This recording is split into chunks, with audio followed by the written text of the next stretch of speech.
Je pense que certains, surtout des libéraux européens, se persuadent que la guerre juridique n'est qu'une théorie du complot d'extrême droite. Voyons donc les preuves, d'accord?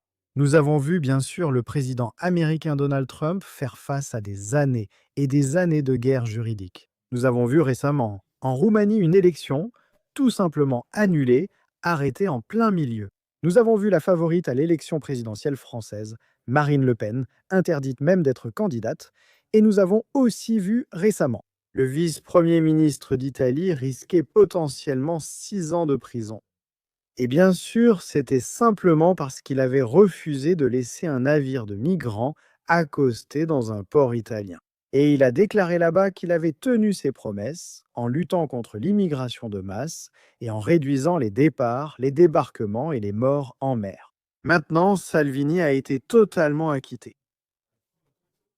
Vous pouvez voir ici la Cour suprême italienne confirmant le verdict d'acquittement pour le vice-premier ministre Matteo Salvini. Aucun autre recours ne peut être intenté désormais.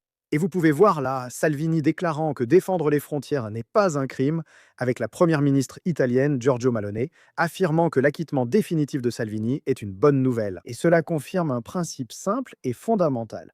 Un ministre qui défend les frontières de l'Italie ne commet pas un crime, mais accomplit son devoir. Et vous voyez là, c'est une victoire pour Matteo Salvini. Mais vous avez vu la justice, franchement, devenir complètement et totalement incontrôlable, à mon avis. Merci de donner votre avis en commentaire, de liker la vidéo, et comme toujours, merci de regarder.